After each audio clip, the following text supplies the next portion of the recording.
Please join me in welcoming our keynote speaker, House Majority Appropriations Chairman Jordan A. Harris.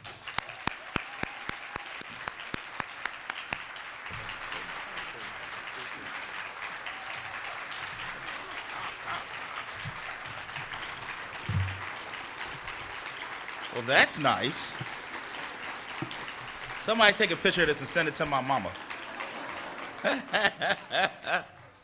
Ooh, all right, good evening.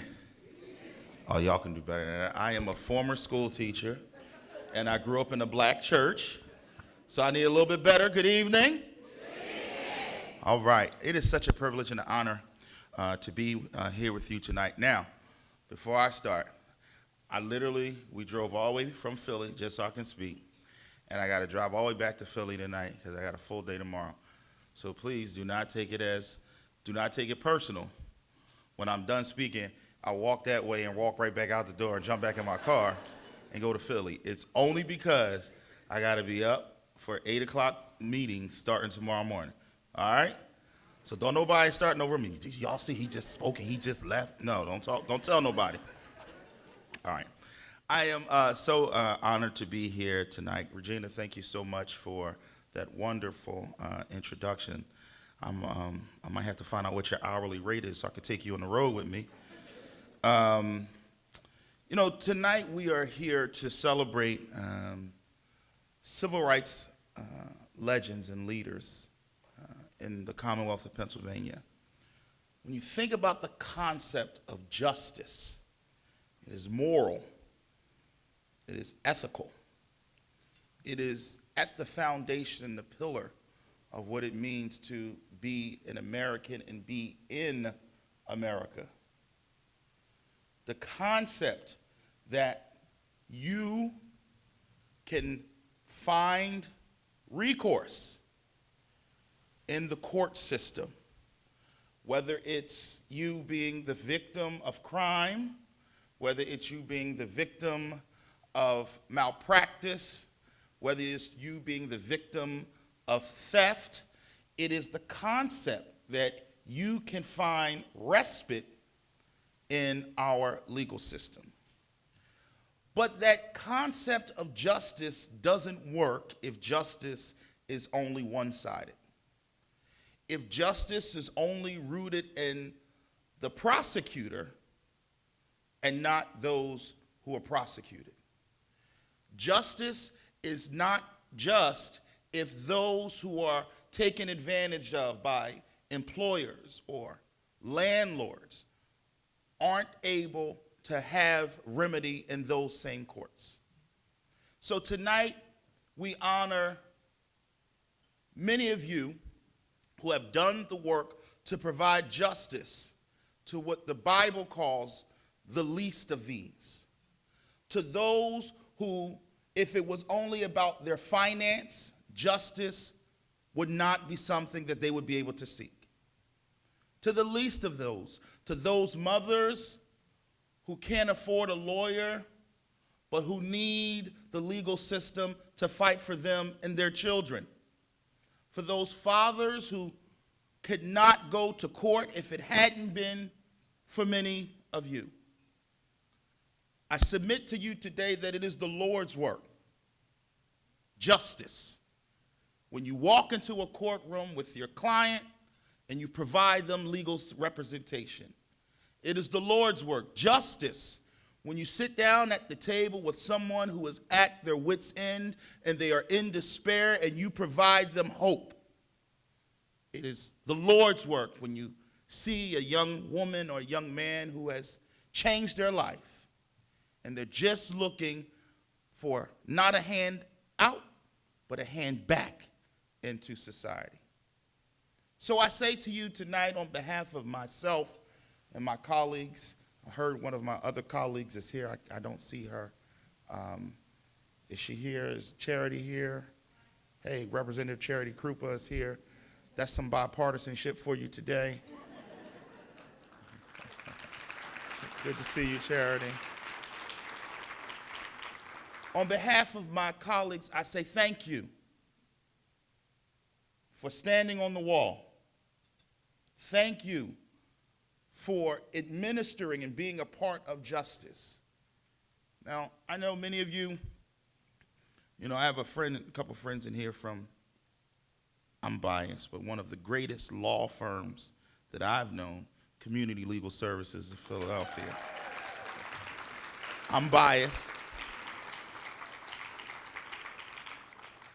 I know that there are many of you that are like my friends at CLS that you could have gone to a big firm. You could have gone after finance, but you've dedicated your life to this work. I think many of you are crazy. But I thank you for it. No, I'm joking.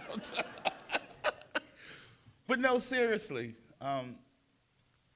it matters. And I know sometimes it may not feel like it, but I get to see the end result of your work. I get to see the people who find relief because of your legal minds. And I just want you to know that I am grateful. My family is grateful. My colleagues, we are grateful. So my personal work in this space started because when I got elected, I had lots of friends who would come up to me, and it was like I got elected. It's like we all got elected because, it was somebody that looked like them from their neighborhood, from their community that they could reach out, touch, and talk to. And one of the things that many of my friends that I grew up with would always say, Jay, I need you to help put me on a job. First of all, I don't put nobody on nothing, okay? You're going to have to qualify all of those, legal things that don't get me in trouble tonight. So I can't put you on a job, but I can help you locate something that may be good for you. And, what I found the number one question was that I had to ask many of my friends was, do you have a criminal record? Because far too many of them found themselves on the wrong side of the law, changed their lives around, but what they found out was that even though something may have happened 5, 10, 15, 20 years ago, many of them were still being haunted by their criminal records. I remember I was a freshman legislator in the East Wing. That's where they put all the freshmen. My office was, when I was there, I was happy about the office. Now, I have a really, really nice office now. And now I notice how small those offices are. Charity, are you in East Wing? Oh, you're in Irvis. A little bit better. So my office was small, but I didn't care. I had an office with my name on the door, and I was in the Capitol, so it really didn't matter. It was a blue sofa in my office. And I had this guy come to my office. His name is Greg Rowe. At the time, Greg Rowe was the legislative director for the District Attorneys Association. I talked to Greg about this concept, about why we had to expunge criminal records and all of these things that I wanted to do in the Commonwealth. And Greg sat there nicely and then looked at me and told me that he didn't believe that the Commonwealth at the time, it was 2013, was ready for what we were trying to do. But he gave me hope and said that I do believe we could do something. That something came a few years later when one of the brilliant minds that I've ever met in my life, who happens to be a legal aid lawyer, educated at the University of Pennsylvania, one of those crazy folk that has dedicated her life to this work, she wrote a white paper to one of her former students about a concept around automatic record sealing. That brilliant mind by the name of Sharon Dietrich, who told me she's thinking about, the R word. I told her, we're going to pass legislation that makes it illegal for you to retire. Sharon reached out and sent this white paper to one of her former students, Rebecca Vallis, and Rebecca helped us with the groundwork for creating a concept of automatic record sealing. They then partnered with a group called the Justice Action Network. Justice Action Network hired a lobbying firm to come and work with us. And then a young black elected official from Philly, met with a white Republican elected official from the middle of the state, two people who had nothing in common before that time. We began to come together and work together on this topic. My colleague by the name of Representative Cheryl Delosier partnered with me to author the Clean Slate Act. And in 2018, we finally got Clean Slate to the governor's desk, making Pennsylvania the first state to have automatic record sealing in the nation.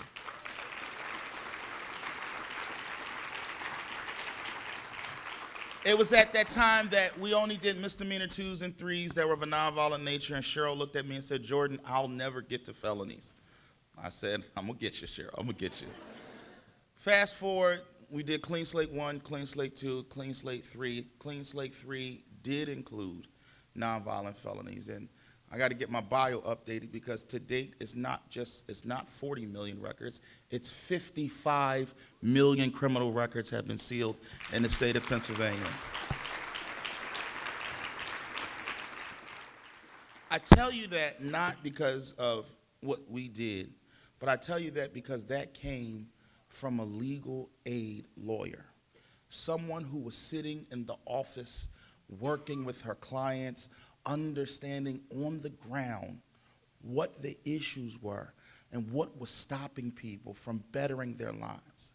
Just last week, we had a clean slate workshop in my district. Come to find out, the criminal record database for the state was going through a system maintenance at the very same time that we had hundreds of people waiting to get their records looked at. Shout out to several of our justices on the Supreme Court that got that thing back up and working within an hour. We appreciate you, justices. But it was at that event that I met a young girl named Esther. Esther is on her way to nursing school. She was accepted to nursing school. But Esther came because she was concerned that her criminal record from the past would stop her from getting her nursing degree.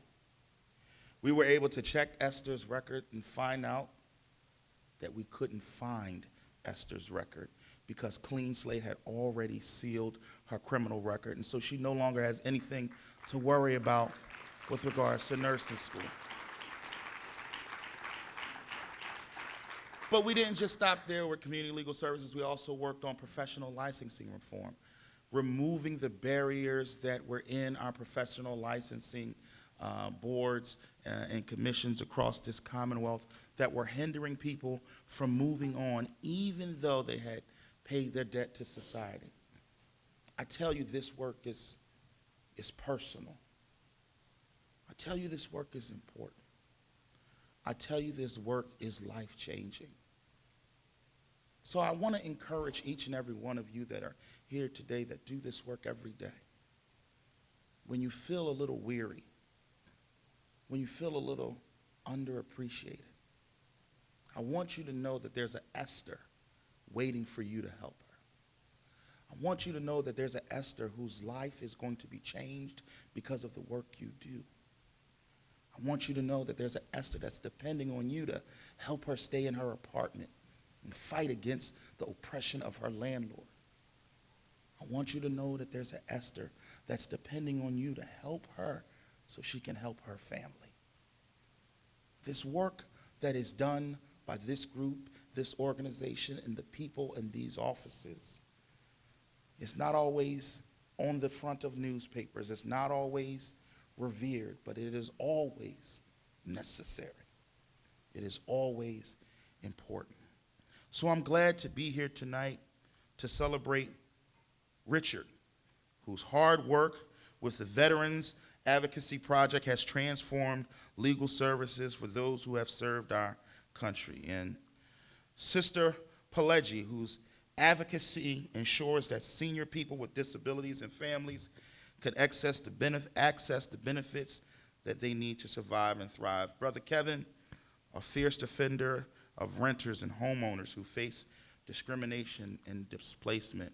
Sister Diane, who has been a compassionate first point of contact for thousands of individuals seeking help, offering not just legal support, but dignity and respect. Sister Carol, we love the pro bono services that you have provided as a lifeline to countless families navigating custody and domestic violence. And Phyllis, we love the work that you've done for 4 decades, providing leadership and having strength and having the foundation of legal service, helping the foundation of legal services across Pennsylvania. These are those dedicated warriors, those dedicated leaders, those dedicated civil rights activists who throw on the robe every day, the robe of justice, not necessarily on the bench, but who wear this cloak of justice and fight from the phones to the courtroom, from the halls of the court to the halls of Harrisburg and beyond. These champions work on behalf of all of us to stand on the principle that is at the hallmark and foundation of our country, that no matter how much money you have, or who you are, or what your last name is, or who you love, we all deserve justice. God bless you.